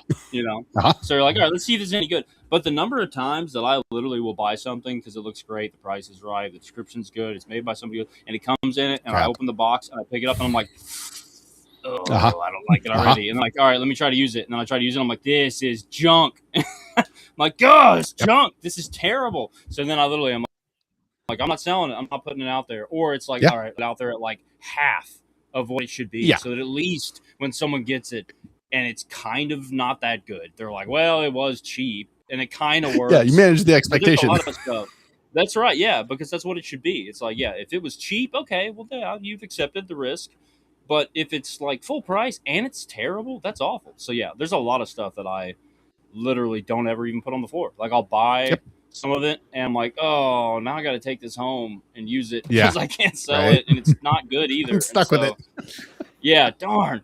And that's honestly, so like the reason why I went, like when we were talking about the Homestead Festival, the reason we ended up going there and meeting Ryan was like the idea. I'm like, there is so much stuff out there that I'm sure is like really awesome, really good. And I can't find it. Like there's so many people who are making small amounts of things. It's not going to get on Amazon. It's not going to be on some wholesale site. It's not going to be picked up by a box store. I won't even know it exists unless you go to a place like that where there's like opportunity for people to see those things. Like, Right. And a big part of why my phone was dying and nothing was in order was because like I was just like, there's too much cool stuff here, and I can't like talk to everybody, and I can't get enough info. Like, it's too much in one little place. That was too cool, and the ability to like walk around and meet people, just like how being an in-person retail store, and be like, okay, does this person seem like a good dude? Like, do these people seem like they give a crap about what they're doing? Because if you don't give a crap, I don't really want to sell your stuff. Like, at the end of the day, there's no quality there inherently. Like, the fact that you don't even care about it. Like, if you don't care about it, why would I care about it? You have to care about it, yeah. And so being able to, like, shop for stuff that we're going to sell by going somewhere in person, meeting somebody was huge. That was, like, the biggest takeaway from that event was, like, how much stuff. I was like, okay, this is the way to source stuff from here on out. Like, and right off trip, with your family. But did you talk to the custom broom maker? Oh yeah, he's hilarious, dude. That dude was so funny. Well, I went by. I don't know if you saw or if anybody sees in my live stream. If you hung in my live stream long enough, you see that I go back to his booth to show off all his awesome brooms, and the dude is absolutely sawing logs, kick back. In his chair. No one's in his booth. He's just literally knocked out in his chair, asleep. And people are just walking around looking at his brooms. I'm sure they're like, is there anybody here selling? Now, I do know that he did care because I talked to him for a long time earlier. But clearly, he's just come from up to do what everyone else wanted to do that was having a booth there, which was just kick back and just, catch a power nap for a few minutes. But, yeah, it's hilarious. Yeah. You can see on the live stream when I go by his booth to check it out. And I'm like, and he's asleep. I guess we'll come back later. Yeah, but we didn't. No, I've still got a broom from him, and there's something about what you were talking about, that almost metaphysical quality, trait of quality, right? Where it's like he actually cared about what he was building. He built it right there on site. He put it all together, and it's one of those cobweb brooms. Yeah, and it's great for our house because we've got these like. Certain areas have kind of high ceilings with beams in them, and we can go through, and it's literally the type of house that has cobwebs. Oh no. Ooh. They heard him talking about the cobwebs. They took him out.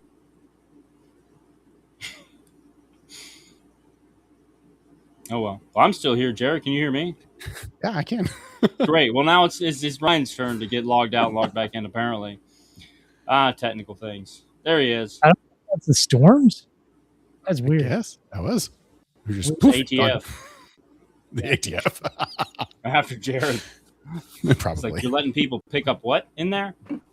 I was playing with the Chris Vector that I put an FRT in this morning. It was great. I know what the second acronym means, so that's good. I'm halfway there.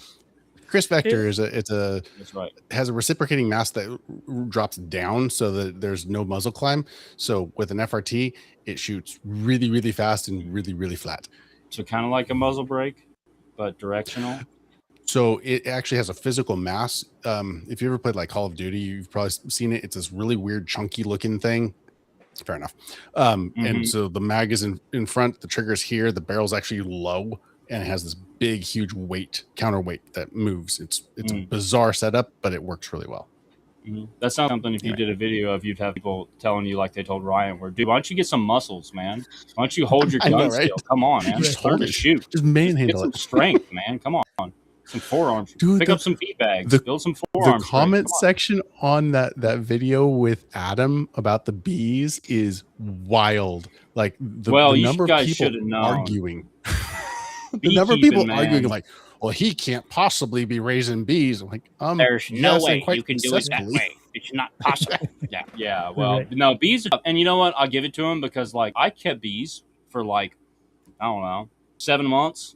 And then one day I came out and they were gone. And I was like, well, that's it. I'm done beekeeping because that just does not fit my personality. I'm like, look, I got 3 kids and they all have to stay alive. And they have to be fed and checked on. And every once in a while, like I got to do some extracurricular activities. Like I don't need another one like that.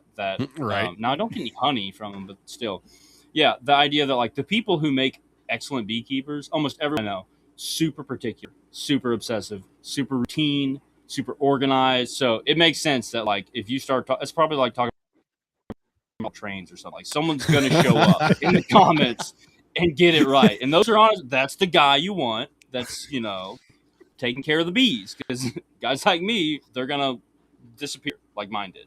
So not a lot of wiggle room with those, but yeah. And the comments in general, you don't want to read the comments. Nobody goes on there to say anything nice. I don't know who this The guy is. on the bottom makes some nice bows. Says Headless Goliath. I wonder Yeah. which bow he's seen. I don't know who that is. Oops. I think I did like I numbered them, but I didn't number the ones I first made and broke. So I think there was like this is part of the process, the tillering process. You break them. It's part of the Don't deal. show them to anybody. That's Yeah. Well, what I did is like they started to break, and then you just go ahead and like make them really thin and give them to a child, and then like, this is a great bow, and you're like, yeah, it's a failure, but I'm so glad you love it. Great, and it's for it. It works out great that way. But I think there's like 7 or 8 of them out there before I got bored and stopped making them and selling them. So somewhere out there's a limited run of them. very, very specialized. Yeah. No, Jared might be back. Regenerative Orchards. That's Tim. He's in the house, at least temporarily, man. Good to see you. Glad you're here. So yeah, I don't know. I think we've kind of run the gamut. I think we've kind of covered our main premise, which is these little stores are so important. We'd love to see other people. We'd love to see these pop up elsewhere, right? Because it's kind of like what I do with Homestead Consulting. You know, I work with other guys, and I'll even refer other guys to clients, because it's like there's not enough of us to do the job we actually need to do. The biggest thing is actually people knowing that we exist. Yes. Yeah. And I think it's the same with you guys, right? And that's Very why much. I can have 2 of you on at the same time and have no conflicts really, because you're doing slightly different things in kind of the same genre, Right. but 2, because we need a lot of little stores all over the place, rather than, you know, people fighting over minutia of, you know, maybe somebody bought the pants from Dillon instead of from Jared or something. Like, dude, he doesn't even have Dillon a had dressing room. I couldn't even try him on there. He wanted me to like, I don't know. I don't understand. How am I supposed to see if these fit? It's terrible. Exactly. Then we'll advertise a sign that's like North Georgia Homestead Supply, where we have dressing rooms, you know, and we'll just like pick out like Resilient Living. You know? That's like big business, right? That's how big business works. You know, ours is better, and here's why: because they stink. Yeah, that mentality is so awful. I really do. Like, it so has destroyed. Like it's so hilarious, because I'll have sometimes that are customers that like, I'm like, I know your routine. I know how often you buy feed. I know you weren't in last week. All right, I know you eat somewhere else. Fine, I'm not upset. It's totally fine, because you know what? It was probably after 6 p.m. and I didn't want to be here and available at that moment. Right. And so it's like, you know what? That's totally fine, because somebody wanted to be open after 6. And if they want to be open after 6 and get your business, great. Like, I don't have to do it all, because again, it's impossible. You can't do it all. And the idea that like that whole famine mindset of like, there's not enough business to go around. Like, now sure, there's been times where I'm like, there's not enough money to go around. We need more business. But like the idea that somehow to get business, you should take it from someone else. Like, maybe sometime you're selling something better and you're doing a better job, sure. But usually there's reasons why you're not the only guy that has to do everything. You're not Walmart. You don't have to do everything for everybody. Like, find someone else who does it good. Find another business that does good. Like, I send people to other local businesses all the time. Oh yeah. And I think we underestimate like how beneficial that relationship building aspect is, of like making the people that literally are trying to do the same thing you are, probably within 15 miles, understand that like you wish good for them as well. Like, I'm not like, man, those guys are terrible. Don't go down there. They'll tell you to use some kind of herbicide. It's poison. Don't go talk to them. It's like, I'm like, look, I don't know. I mean, they probably have something you might need at some point. And I'm going to say, look, if you need to go get this, I don't have it. Like, yeah, you should go down there. Like, there's times that someone else is going to be the expert, and you should go talk to them. And so, but there's times like where I get referred from people that I don't know that they ever even came in the store. And they're like, yeah, so-and-so at that place sent me over there. I'm like, oh, yeah, so and so. I'm like, I don't know who that is. I don't think they've ever been here. And I'll like look in the customer records. I'm like, has that Yeah, ever yeah. been in here before? I'm like, no, they've never been in here. Like, I got a shout out on Facebook once from somebody that was like something about like tag some local businesses. Millsaps is her last name. I still remember it. I don't remember her first name. Morgan, actually. Morgan Millsaps did it. And of course, she like shouted us out in some like small business page, like shout, Sweet. tag your local businesses that are doing a good job. And I was like, I don't know her. And I'm like going on the customer rate. I'm like, she's never even been in my store, which at first was like, well, that's really cool. But at the same time, I'm like, does she really exist? Who is this person? Oh. And then like 2 weeks later, she comes in and my employee is running the register at the time. And she asks her email address. And I'm sitting in the back, probably should be doing something, but instead I'm listening in to what's going on in the front. And I hear her Right. spell out her last name. And spells her last name. And I was like, wait a minute. And so I walked up and I was like, did you say Morgan Millsaps? And of course she's like, huh? Like, Oh yeah. no. I'm like, did you tag us on Facebook for local business? She goes, oh yeah, I know, And I'm like, you hadn't even been in here. She goes, oh, I know, but my friend so and so or something had been here all the time. She's always telling me about y'all. I just thought I'd tag you guys in or something like that. And so I literally gave her like 10% off her card. I'm like, that is Heck so yeah. cool that you did that and just literally just thought to tag us. You've never even been in here. But like the power that someone else recommended us was enough to get her to go to that effort. And so there's so many people that have like left reviews for us along with that. I like did not realize how important having people just like, value what you've done for them like exponentially multiplies. It's like the Right. generosity principle. Yeah. Like when you do really good for somebody, when you give somebody more than they paid for, the fact that they then go and do more than you expected of them, and that it goes on and on and on and on. But that's so counter retail and sales and Right. business culture, I think, that it doesn't make any sense. And yet it's how it works. It's almost like it's a principle from another world, possibly. Could be. But yeah, could be generosity. Awesome. Well, I think that'll do it, guys. If you want to give us some information about yourself, Dylan, how people can find your business, what you do, or your socials, or whatever the thing may be, why don't you let us know about that? Cool. So the best way would be to come in person and check out our store at 11197 Highway 53 in Marble Hill, Georgia, 30148, which is basically like the intersection of Pickens County, Cherokee County, and Dawson County, right in the little corner. So that's the third marble plant if you're going east on 53. And then the second way would be if you're not local, you can go to our website, which is northgeorgiahomestead.com. And lots of stuff on there can ship. So if you want to buy a cool beeswax wrap and have it shipped to you, you totally can. So if you go on our website, it'll say at the bottom of whatever product it is, shippable, or it can ship.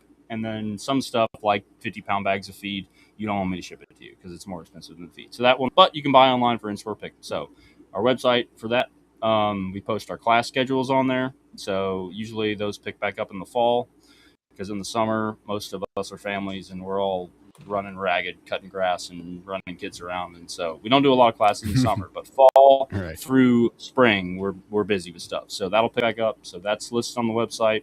We got an email list that we send out a weekly newsletter written by a human. That's right. Be proofed. I'm sure there's AI proofing in the spell check these days, but it's written by a real human being. And then you can check us out on Facebook under North Georgia Homestead Supply and Instagram under North GA Homestead, I believe. And we're not on TikTok, but we'll be starting our own podcast soon. I should mention that. So we've got so many conversations I've had with people that I'm like, this is too much for me to remember and write down. Right. Like, and where there's like, this story is too good for me to try to butcher it and retell it. So we're going to have this conversation on recorded media. So that'll be picking up soon. Yeah. And that'll be announced probably through the email list. So if you want to get on the email list, you can send us an email with your email address and your first and last name. And you can send that to northgahomestead@gmail.com. So there you go. Awesome. Yeah, I think newsletters are like email lists for those who've actually signed up for it are one of the best ways to keep in contact, because your email goes out. Gmail might decide to put it in the spam folder. Yeah. Spam folder. But if you pay them money, I'm sure Google will put you in the right folder. Just give them some more money. That's right. But yeah, the email list is it. You can own your tax, which is what that's right. Jared, what do you do? Where can people find you? So they can find me at resilientliving.com, YouTube, Facebook, Instagram, TikTok. The handles are all on the bottom. Basically, it's always Resilient Living. So without we are physical, without a G, yes, living, because I'm in the South. Living. That's right, living. So if you're in the Middle Tennessee area between Sparta and Spencer on 111, we are right on 111. Stop by the shop and check us out. We've got everything from firearms and ammo to knives and camping gear. It's amazing what I fit in that little 500 square foot. It's my little TARDIS. It's amazing what's inside. We will be starting up our classes soon. Let me figure out the whole homeschooling Saturday thing first, and then I'll get back to regular classes. But, cool. Yeah. Well, I'm Ryan. We've got our Spotify is rocking. We've got like 50 subscribers on Spotify now. Awesome. I'm one. Yeah, that's right. I'm subscribing on there. Yeah. I don't do the YouTubes, but I'm a Spotifyer, so I'm on there. Premium too. Yeah, I mean, those ads. A podcast like that where you can listen and go garden or bush hog or whatever, work on your car, whatever you're doing, you can listen. And you don't have to have your screen on and phone in your hand. There's something really nice about just audio. Cool. Well, I'm Ryan Steva. I'm the Homestead consultant because that was the URL that was available. I help people set up their homesteads, figure out what's next, and just organize and make things more efficient in general. My main spiel is if I can't save you way more than it costs for me to come out and help you out with your homestead in both time and money, then I'm not going to work with you. So that's kind of how I address things and help people understand what I do to an extent. And you can find me at thehomesteadconsultant.com. I've also got a fairly decent sized YouTube channel where I give out information for free because I think information should be free, but my time is not. So if you want to hire me, you can pay me. If you just want to watch my YouTube videos, you can do that for free. Awesome. Well, I really appreciate you taking the time to join us, Dillon, man. This is awesome. Yeah, man. It was fun. It was awesome. Gave me a good excuse to set up the mobile camper podcast studio. So now we're good to go to do ours next one. So sweet. Cool. I appreciate y'all having me on, man. It's fun. Yeah, thank you for being on, and we look forward to seeing your podcast come out. Yeah, we'll get to it.